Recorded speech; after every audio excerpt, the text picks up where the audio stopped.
할렐루야, 이 새벽에 하나님의 말씀을 사모함으로 나오신 우리 모든 성도님들을 축복하고 환영합니다. 오늘 우리에게 주신 하나님의 말씀은 마태복음 15장 21절부터 39절까지입니다. 봉독은 28절까지만 하겠습니다. 제가 봉독합니다. 예수께서 거기서 나가사 두로와 시돈 지방으로 들어가시니 가나안 여자 하나가 그 지경에서 나와서 소리질러 이르되 주 다윗의 자손이여 나를 불쌍히 여기소서 내 딸이 흉악하게 귀신 들렸나이다 하되 예수는 한 말씀도 대답하지 아니하시니 제자들이 와서 청하여 말하되 그 여자가 우리 뒤에서 소리를 지르오니 그를 보내소서. 예수께서 대답하여 이르시되 나는 이스라엘 집에 잃어버린 양 외에는 다른 데로 보내심을 받지 아니하였노라 하시니 여자가 와서 예수께 절하며 이르되 주여 저를 도우소서. 대답하여 이르시되 자녀의 떡을 취하여 개들에게 던짐이 마땅하지 아니하니라.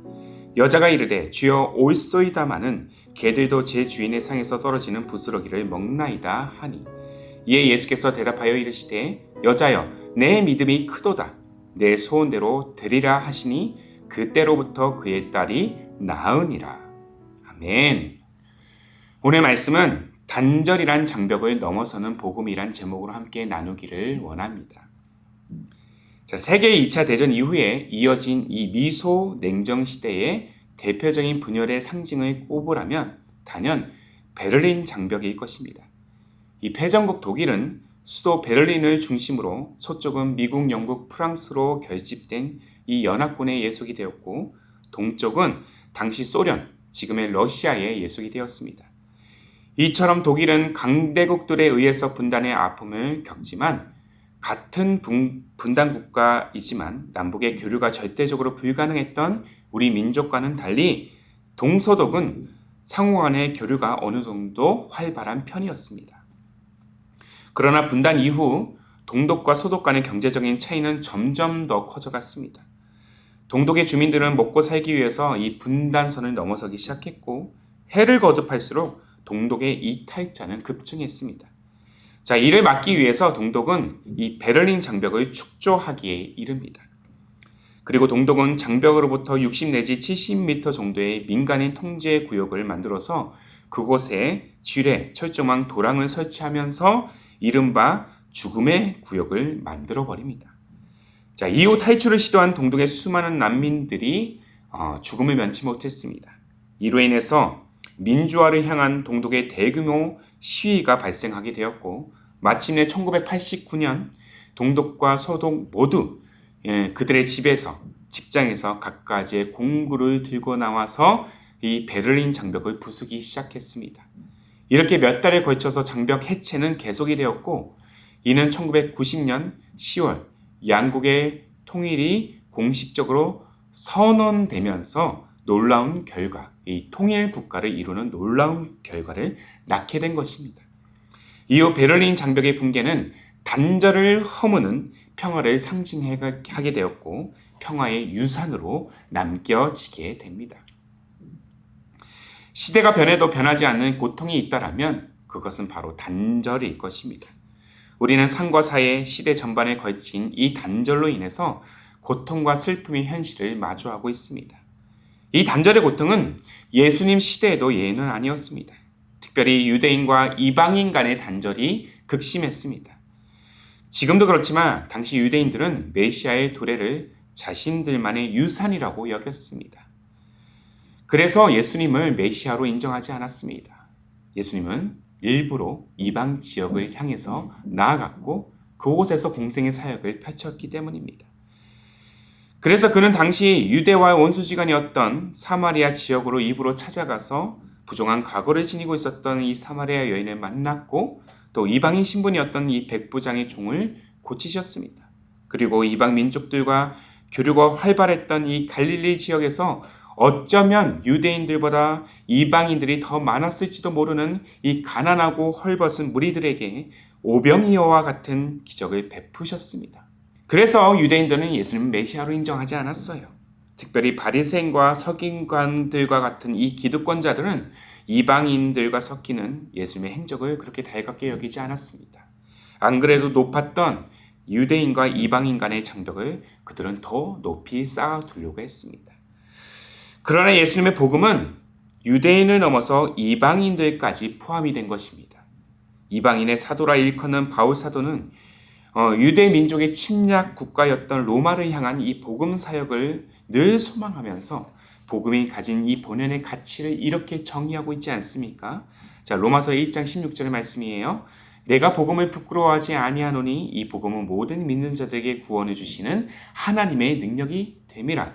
먼저는 유대인에게요, 그리고 헬라인에게로다. 먼저는 유대인에게요, 그리고 헬라인에게로다. 예수님의 복음 사역은 먼저 유대 지방에서부터 시작이 되었지만 그 확산은 땅끝까지 이어졌습니다. 때문에 주님은 유대와 이방 지역을 넘나들면서 공생의 사역을 감당하고자 하신 것이죠. 자, 오늘 본문에서도 예수님은 유대의 국경을 넘어서 갈릴리 북부 지역인 두로와 시돈으로 사역의 무대를 확장시키셨습니다. 거기서 예수님은 오늘 본문에 등장하는 이방 가나안 여인과 마주하게 됩니다. 그리고 귀신 들린 딸을 고쳐달라는 여인의 눈물 젖은 호소를 그는 듣습니다. 그런데 예수님은 유독 이 여인에게는 매우 차갑게 대하셨습니다. 자, 본문 24절을 보시면 나는 이스라엘 집에 잃어버린 양 외에는 다른 데로 보내심을 받지 않았다고 말씀하시죠. 그럼에도 여인이 엎드려 절하며 자신을 도와달라고 간절히 호소합니다. 그런데 다음에 나온 예수님의 대답은 더 충격적입니다. 26절을 보시면 자녀의 떡을 취하여 개들에게 던짐이 마땅하지 않다. 이 말이 여인의 입장에서는 굉장히 자존심이 상할 표현이었습니다. 그러나 예수님의 말씀은 그녀가 마주한 시대적인 현실이기도 합니다. 당시 구원의 역사는 유대인들에게 해당되는 산물이었기 때문이에요. 그래서 여인은 자신의 처지를 있는 그대로 받아들이면서 예수님의 충격 발언에 이렇게 대응합니다. 자, 본문 27절의 말씀이에요.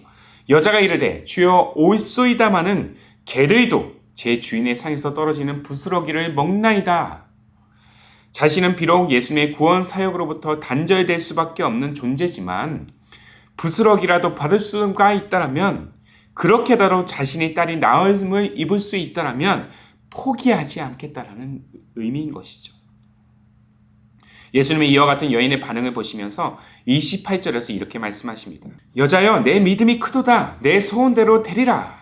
불가능해 보였지만 불가능을 넘어서고자 하는 간절한 믿음이 구원을 낳는 결과로 이어졌습니다.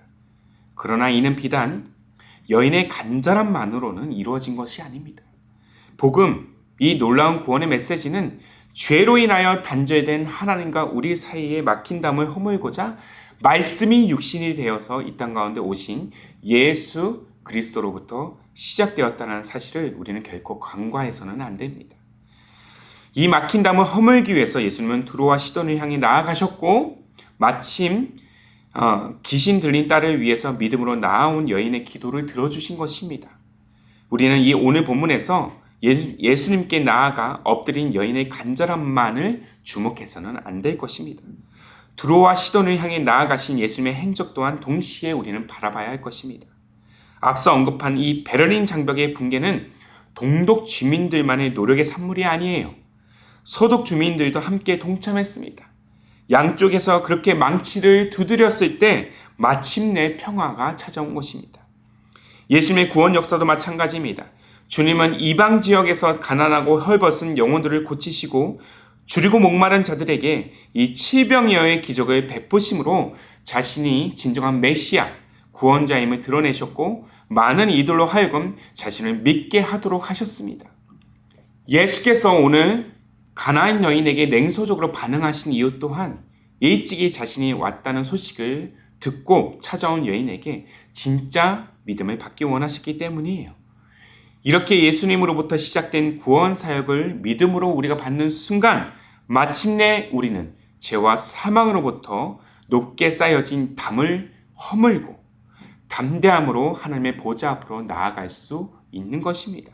이것이 모든 이들의 구원이 될 만한 하나님의 능력인 줄로 믿습니다.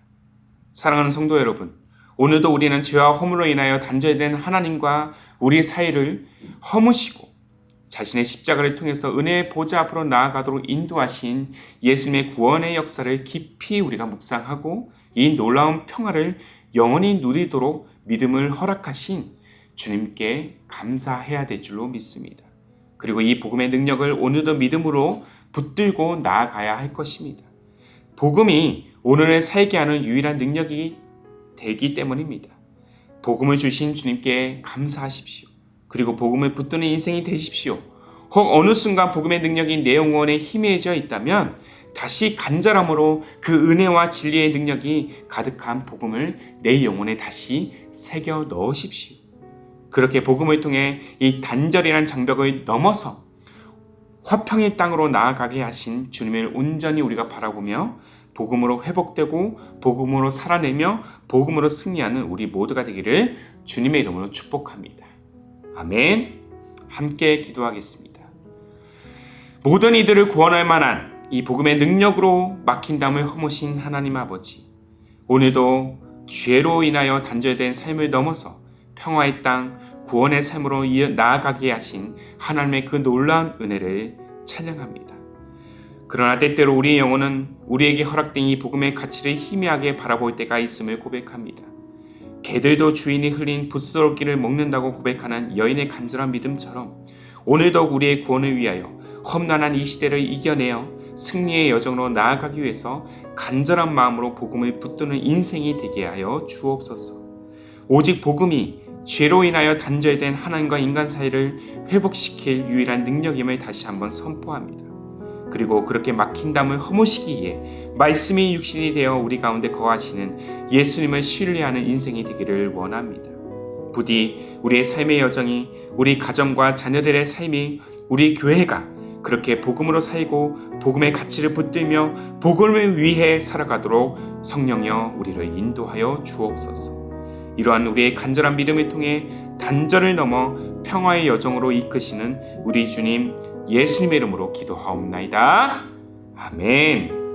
오늘도 주신 말씀에 따라 두 가지의 기도 제목을 붙들고 함께 이 시간 기도하기를 원합니다. 먼저는 오직 복음이 죄로 인하여 단절된 하나님과 인간 사이를 회복시킬 유일한 능력임을 기억하면서 복음의 능력과 은혜를 간절히 붙드는 우리의 인생이 되게 하옵소서.